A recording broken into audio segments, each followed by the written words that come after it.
सज्जन जी की हाल है? ठीक हो? अज कवेल हो गई, बस छो 5 विच कदी मन कर कह रहा सी सौ जावा। फिर क्योंकि मैं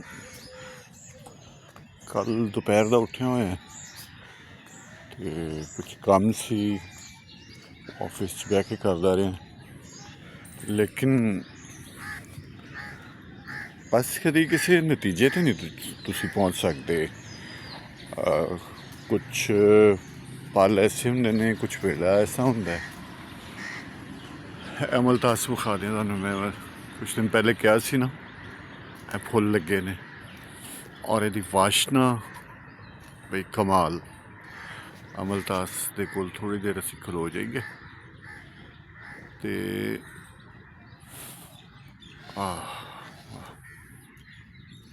अच्छा, ये अजीब जी कैफियत होंगी है। बहुत घट लोग ने जिन्होंने अपनी लाइफ नू, अपनी जिंदगी नू एक पूरे तरीकेकार विच डिसिपलिन लाइफ की होंगी है कि उन्होंने उहदे मुताबिक चलना है। इस वेले खाना है, इस वेले सोना है, इस वेले पढ़ना है, इस वेले खेलना है। सो बहरहाल मेरे वर्गे बंदे को तो नहीं हो सकता। शायद बहुत सारे मामला की वजूह भी यही है कि लाइफ नू कभी भी खाने में ढाल नहीं सकिया मैं। चलो बहरहाल अपनी जगह ते अज असीं गल करने गैरत। साडे पंजाबी मुआशरे च इसदा बड़ा एक अहम मकाम है इस लफ्ज़ का, गैरत का। एक ही है, असीं वेखने दुनिया च जिन्नियां सोसाइटीज़ ने, मुआशरे ने, उन्होंने आपो अपने वक्रो वक्रे रस्मों रिवाज ने, तो उहदे विच बहुत सारिया चीज़ां लग्गा नहीं खांदियां, रलदियां नहीं। मतलब जो साढ़े पंजाब विच या पंजाबी मुआशरे विच गलत है, वो किसी होर सोसाइटी विच बिल्कुल भी गलत नहीं हुंदा, ना मायूब हुंदा, बिल्कुल ठीक हुंदा है। लेकिन साढ़े कोल वो गलत है।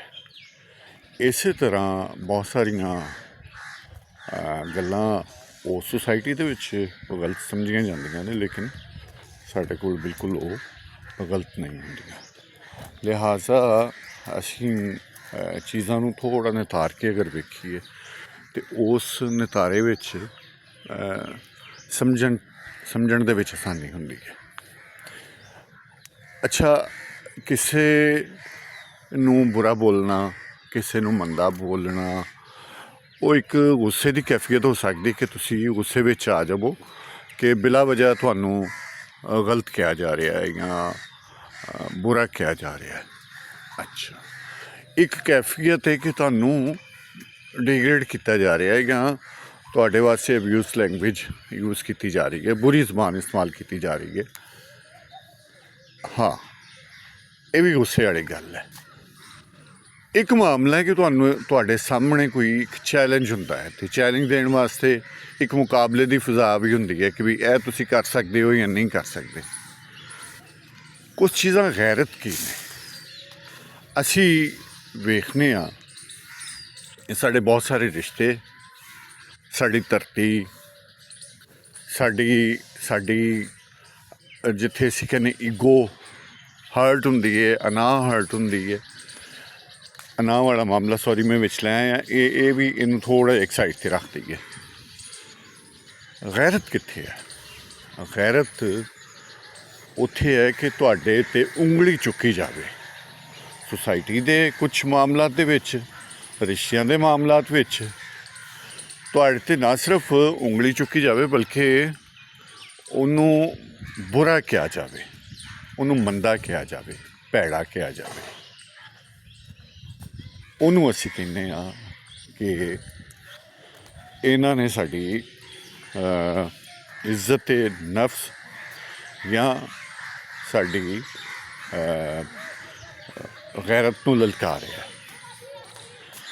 ਅੱਛਾ, ਇਹ ਚੀਜ਼ਾਂ ਹੁੰਦੀਆਂ ਨੇ ਕਿ ਜਿਵੇਂ ਬਹੁਤ ਸਾਰੇ ਸੁਸਾਇਟੀਜ਼ ਦੇ ਵਿੱਚ ਜਾਂ ਇੱਥੇ ਖਾਸ ਕਰਕੇ ਲਹਿੰਦੇ ਪੰਜਾਬ ਵਿੱਚ ਸਾਡੇ ਆਲੇ ਦੁਆਲੇ ਜਿੰਨੀਆਂ ਵੀ ਕੌਮਾਂ ਨੇ, ਪਾਕਿਸਤਾਨ ਇੱਕ ਕੌਮਾਂ ਦਾ ਗੁਲਦਸਤਾ ਹੈ, ਲੇਕਿਨ ਸਭ ਤੋਂ ਜ਼ਿਆਦਾ ਕੁਰਬਾਨੀਆਂ ਦੇਣ ਵਾਲੇ ਪੰਜਾਬੀ, ਸਭ ਤੋਂ ਜ਼ਿਆਦਾ ਨੁਕਸਾਨ ਚੁੱਕਣ ਵਾਲੇ ਪੰਜਾਬੀ, ਔਰ ਫਿਰ ਭੈੜਾ ਵੀ ਕਿਹਾ ਜਾਂਦਾ ਹੈ ਪੰਜਾਬੀਆਂ ਨੂੰ।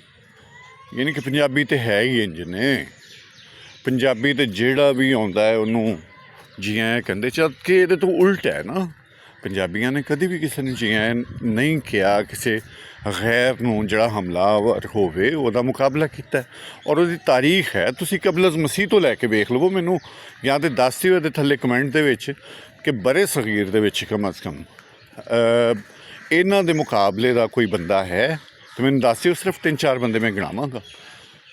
ਰਾਜਾ ਪੋਰਸ ਸਿਕੰਦਰ ਨੂੰ ਟੱਕਰ ਦੇਣ ਵਾਲਾ, ਸਿਕੰਦਰ ਦੇ ਅੱਗੇ ਖਲੋਣ ਵਾਲਾ, ਸਿਕੰਦਰ ਨੂੰ ਰੋਕਣ ਵਾਲਾ, ਇੱਕ ਪਾਸੇ ਪੂਰੀ ਦੁਨੀਆ ਦੀ ਫੌਜ ਔਰ ਐਸਾ ਹੈਬਤਨਾਕ ਔਰ ਦਹਿਸ਼ਤਨਾਕ ਦੁਸ਼ਮਣ ਕਾਤਿਲ ਸਿਕੰਦਰ ਵਰਗਾ, ਔਰ ਉਹਦੇ ਸਾਹਮਣੇ ਪੋਰਸ ਡਟਦਾ ਹੈ। ਇਹ ਕਬਲਜ਼ ਮਸੀਹ ਦੀ ਗੱਲ ਹੈ। ਮੈਨੂੰ ਉਸ ਵੇਲੇ ਦਾ ਕੋਈ ਬੰਦਾ ਦੱਸ ਦਿਓ। ਵੱਡੇ ਵੱਡੇ ਇੰਪਾਇਰ ਜਿਹੜੇ ਨੇ ਉਹਦੇ ਅੱਗੇ ਗੋਡੇ ਟੇਕ ਗਏ ਸਨ, ਲੇਕਿਨ ਪੋਰਸ ਨੇ ਨਹੀਂ ਟੇਕੇ। ਉਸ ਤੋਂ ਫੌਰਨ ਫਿਰ ਅੱਗੇ ਆ ਜਾਵੋ। ਅੱਗੇ ਆਉਂਦੇ ਹੋ ਅਤੇ ਇੱਕ ਮੁਗਲ ਸਾਮਰਾਜ 'ਤੇ ਤੁਸੀਂ ਆ ਜਾਵੋ। ਮੁਗਲ ਸਾਮਰਾਜ ਤੋਂ ਪਹਿਲੇ ਵੀ ਸਾਡੇ ਕੋਲ ਜਦੋਂ ਅਫਗਾਨੀ ਹਮਲਾਵਰ ਆਉਂਦੇ ਰਹੇ ਨੇ ਅਤੇ ਉਹਨਾਂ ਦਾ ਮੁਕਾਬਲਾ ਪੰਜਾਬੀ ਕਰਦੇ ਰਹੇ ਨੇ। ਸਾਡੇ ਬਹੁਤ ਸਾਰੇ ਕਬਾਇਲ, ਸਾਡੇ ਰਾਜੇ ਉਹਨਾਂ ਦਾ ਮੁਕਾਬਲਾ ਕਰਦੇ ਰਹੇ ਨੇ। ਅੱਛਾ, ਉੱਥੇ ਹੀ ਤੁਸੀਂ ਦੁੱਲਾ ਭੱਟੀ, ਇੱਕ ਮਤਲਬ ਬਹੁਤ ਵੱਡਾ ਇਲਾਕਾ ਨਹੀਂ ਸੀ, ਸਾਂਦਲ ਬਾਰ ਦੇ ਵਿੱਚ ਉਹਨਾਂ ਨੂੰ ਰੋਕਦਾ ਹੈ, ਉਹਨਾਂ ਦੇ ਨਾਲ ਲੜਦਾ ਹੈ ਜ਼ਮੀਨ ਦੇ ਕੁਛ ਮਾਮਲਾਤ 'ਤੇ, ਧਰਤੀ ਦੇ ਮਾਮਲਾਤ 'ਤੇ, ਔਰ ਲੋਕਾਂ ਦੇ ਹੱਕ ਹਕੂਕ ਵਾਸਤੇ। ਦੁੱਲੇ ਭੱਟੀ ਦੇ ਮੁਕਾਬਲੇ ਦੇ ਵਿੱਚ ਮੁਗਲਾਂ ਨਾਲ ਹੋਰ ਬਹੁਤ ਸਾਰੇ ਰਜਵਾੜੇ ਜਿਹੜੇ ਨਾਲ ਰਲੇ ਹੋਏ ਸਨ, ਉਹਦਾ ਮੁਕਾਬਲਾ ਮੈਨੂੰ ਦੱਸ ਦਿਓ। ਫੌਰਨ ਆ ਜਾਓ ਤੁਸੀਂ ਅੰਗਰੇਜ਼ ਦੌਰ ਦੇ ਵਿੱਚ, ਬਲਕਿ ਉਸ ਤੋਂ ਬਾਅਦ ਆ ਜਾਓ ਮਹਾਰਾਜਾ ਰਣਜੀਤ ਸਿੰਘ, ਵਾਹਿਦ ਰਾਜਾ ਜਿਹਨੇ ਕਾਬਲ ਤਿੱਕਰ ਇਹਨਾਂ ਨੂੰ ਅਫਗਾਨੀਆਂ ਨੂੰ ਨੱਥ ਪਾਈ। ਅਫਗਾਨੀਆਂ ਨੂੰ ਨੱਥ ਪਾਉਣ ਵਾਲਾ ਵਾਹਿਦ ਇੱਕ ਸ਼ਖਸ ਹੈ ਸ਼ੇਰੇ ਪੰਜਾਬ, ਮਹਾਰਾਜਾ ਰਣਜੀਤ ਸਿੰਘ। ਅੱਛਾ, ਉਸ ਤੋਂ ਬਾਅਦ ਤੁਸੀਂ ਅੰਗਰੇਜ਼ ਦੌਰ ਦੇ ਵਿੱਚ ਆ ਜਾਓ ਅਤੇ ਬਹੁਤ ਸਾਰੀਆਂ ਤਹਿਰੀਕਾਂ ਜਿਹੜੀਆਂ ਚੱਲੀਆਂ ਨੇ ਉਹ ਪੰਜਾਬ 'ਚੋਂ ਚੱਲੀਆਂ। ਅੱਛਾ, ਉਹਦੇ ਵਿੱਚ ਤਮਾਮ ਤਰ ਗਦਰ ਮੂਵਮੈਂਟ ਹੈ, ਪਗੜੀ ਸੰਭਾਲ ਜੱਟਾ ਔਰ ਆਜ਼ਾਦ ਹਿੰਦ ਫੋਰਸ, ਬਹੁਤ ਸਾਰੀਆਂ। ਉਹਦੇ ਵਿੱਚ ਸਾਨੂੰ ਨਜ਼ਰ ਆਉਂਦਾ ਹੈ ਰਾਏ ਅਹਿਮਦ ਖਾਂ ਕਰਲ, ਇੱਕ 80 ਸਾਲ ਦਾ ਬਾਬਾ, ਔਰ ਉਹ ਅੰਗਰੇਜ਼ਾਂ ਦੇ ਖਿਲਾਫ ਲੜਦਾ ਹੈ, ਫਿਰ ਕਿਲੇ ਨੂੰ ਮਾਰਦਾ ਹੈ। ਔਰ ਭਗਤ ਸਿੰਘ, ਬਹੁਤ ਵੱਡਾ ਨਾਂ। ਮੈਨੂੰ ਬਰੇ ਸਗੀਰ ਦੇ ਵਿੱਚ ਦੱਸ ਦਿਓ ਕਿ ਐਡੇ ਵੱਡੇ ਨਾਬਰ, ਐਡੇ ਵੱਡੇ ਲੜਨ ਵਾਲੇ, ਮੁਕਾਬਲਾ ਕਰਨ ਵਾਲੇ ਹੋਰ ਕੋਈ ਲੋਕ ਹੈ ਨੇ ਤਾਂ ਜ਼ਰੂਰ ਮੈਨੂੰ ਤੁਸੀਂ ਦੱਸੋ। ਅੱਛਾ, ਹੁਣ ਅਸੀਂ ਆ ਜਾਂਦੇ ਹਾਂ ਲਿਖਤ ਪੜ੍ਹਤ ਦੇ ਵਿੱਚ। ਗੱਲ ਤਜਮੁਲ ਕਲੀਮ ਜੀ ਸਾਡੇ ਤੋਂ ਵਿਦਾ ਹੋ ਗਏ, 3 ਦਿਨ ਹੋ ਗਏ ਨੇ। ਇੱਥੇ ਆਪਣੇ ਹੀ ਲੋਕ ਜਿਹੜੇ ਨੇ, ਸਾਡੇ ਆਪਣੇ ਪੰਜਾਬੀ ਜਿਹੜੇ ਨੇ, ਉਹਦੇ 'ਤੇ ਸਵਾਲ ਚੁੱਕਦੇ ਨੇ ਆਪਣੀ ਜ਼ੁਬਾਨ ਦੇ ਉੱਤੇ, ਔਰ ਉਹਨਾਂ ਨੂੰ ਪਤਾ ਵੀ ਹੁੰਦਾ ਹੈ, ਜਵਾਬ ਵੀ ਉਹਨਾਂ ਨੂੰ ਮਿਲ ਜਾਂਦਾ ਹੈ, ਲੇਕਿਨ ਇਹ ਉਹਨਾਂ ਦੇ ਆਪਣੇ ਮਾਮਲਾਤ ਨੇ ਕਿ ਉਹ ਢੀਠ ਬਣੇ ਰਹਿੰਦੇ ਨੇ, ਕਰ ਨਹੀਂ ਸਕਦੇ। ਮੁਨੀਰ ਨਿਆਜ਼ੀ ਕੋਲੋਂ ਕਿਸੇ ਨੇ ਪੁੱਛਿਆ ਕਿ ਤੁਸੀਂ ਪੰਜਾਬੀ ਗਜ਼ਲ ਕਿਉਂ ਨਹੀਂ ਲਿਖਦੇ, ਅਤੇ ਉਹਨਾਂ ਨੇ ਆਪਣੇ ਇੰਟਰਵਿਊ ਦੇ ਵਿੱਚ ਕਿਹਾ ਸੀ ਕਿ ਪੰਜਾਬੀ ਜ਼ੁਬਾਨ ਦੇ ਵਿੱਚ ਇੰਨੀ ਵਸਅਤ ਨਹੀਂ ਕਿ ਉਹਦੇ ਵਿੱਚ ਗਜ਼ਲ ਲਿਖੀ ਜਾ ਸਕੇ। ਹਾਲਾਂਕਿ ਉਸ ਤੋਂ ਪਹਿਲੇ ਮੌਲਾ ਬਖਸ਼ ਕੁਸ਼ਤਾ ਬਹੁਤ ਅੱਛੀ ਗਜ਼ਲ ਕਹਿ ਰਹੇ ਸਨ, ਔਰ ख़ास करके फिर ਹੀਰ ਫਜ਼ਲਦੀਨ ਗੁਜਰਾਤੀ, ਇਹ ਦੋ ਵੱਡੇ ਇੱਕ ਹੈ ਨੇ ਨੁਮਾਇੰਦਾ, ਔਰ ਇਹਨਾਂ ਦੀ ਅੱਗੇ ਬਕਾਇਦਾ ਪੂਰੀ ਲੜੀ ਹੈ ਸ਼ਾਗਿਰਦਾਂ ਦੀ ਵੀ, ਜਿਹੜੇ ਪੰਜਾਬੀ ਗਜ਼ਲ ਕਹਿ ਰਹੇ ਸਨ। ਲੇਕਿਨ ਇੱਕ ਧਰਤੀ ਦਾ ਗੈਰਤਮੰਦ ਪੁੱਤਰ ਤਜਮੁਲ ਕਲੀਮ, ਜਿਹਨੂੰ ਇਹ ਗੱਲ ਖਾ ਗਈ, ਹਾਲਾਂਕਿ ਤਜਮੁਲ ਕਲੀਮ ਬੇਸਿਕਲੀ ਬੁਨਿਆਦੀ ਤੌਰ 'ਤੇ ਉਰਦੂ ਦੇ ਸ਼ਾਇਰ ਸਨ ਜਾਂ ਉਰਦੂ ਵਿੱਚ ਸ਼ਾਇਰੀ ਕਰਦੇ ਸਨ। 1992 ਤੱਕ ਉਰਦੂ ਸ਼ਾਇਰੀ ਕਰਦੇ ਸਨ। ਜਦੋਂ ਇਹ ਇੰਟਰਵਿਊ ਉਹਨਾਂ ਨੇ ਪੜ੍ਹਿਆ ਅਤੇ ਫਿਰ ਉਸ ਤੋਂ ਬਾਅਦ ਉਹਨਾਂ ਸਹੁੰ ਖਾਧੀ ਕਿ ਮੈਂ ਪੰਜਾਬੀ ਜਦੀਦ ਗਜ਼ਲ, ਛੋਟੀ ਬੈਰ ਦੀ ਗਜ਼ਲ ਲਿਖਾਂਗਾ ਔਰ ਲਿਖ ਕੇ ਵਿਖਾਵਾਂਗਾ ਕਿ ਪੰਜਾਬੀ ਜ਼ੁਬਾਨ ਕਿੱਡੀ ਵੱਡੀ ਹੈ ਔਰ ਕਿੰਨਾ ਇਹਦੇ ਵਿੱਚ ਖਿਲਾਰ ਹੈ। ਜਦ ਕਿ ਮੈਂ ਤੁਹਾਨੂੰ ਦੱਸ ਚੁੱਕਿਆ ਕਿ ਉਰਦੂ ਕੋਈ ਜ਼ੁਬਾਨ ਨਹੀਂ ਹੈ। ਉਰਦੂ ਔਰ ਹਿੰਦੀ ਇੱਕ ਜ਼ੁਬਾਨਾਂ ਨੇ, ਇੱਕ ਜ਼ੁਬਾਨ ਨੇ। ਇੰਨਾ ਹੀ ਫਰਕ ਹੈ ਉਰਦੂ ਹਿੰਦੀ 'ਚ ਜਿੰਨੀ ਚੜ੍ਹਦੇ ਔਰ ਲਹਿੰਦੇ ਪੰਜਾਬ ਦੀ ਪੰਜਾਬੀ ਵਿੱਚ ਹੈ। ਇਹ ਪੰਜਾਬੀ ਫਿਰ ਵੀ ਪੰਜਾਬੀ, ਹਾਲਾਂਕਿ ਪੰਜਾਬੀ ਬਹੁਤ ਸਾਰੇ ਸਕ੍ਰਿਪਟਸ ਵਿੱਚ ਲਿਖੀ ਜਾਂਦੀ ਹੈ, ਉਹ ਪੰਜਾਬੀ ਰਹਿੰਦੀ ਹੈ। ਇਹ ਦੁਨੀਆ ਦਾ ਵਾਹਿਦ ਜੰਤਰ ਮੰਤਰ ਹੈ ਕਿ ਦੇਵਨਾਗਰੀ ਤੋਂ ਪਰਸ਼ੀਅਨ ਵਿੱਚ ਹਿੰਦੀ ਨੂੰ ਲਿਖ ਲਓ ਅਤੇ ਉਰਦੂ ਬਣ ਜਾਂਦੀ ਹੈ। ਕੁਛ ਵੀ ਨਾ ਕਰੋ ਅਤੇ ਬਸ ਸਕ੍ਰਿਪਟ ਚੇਂਜ ਕਰ ਦਿਓ ਅਤੇ ਜ਼ੁਬਾਨ ਦਾ ਨਾਂ ਬਦਲ ਜਾਂਦਾ ਹੈ।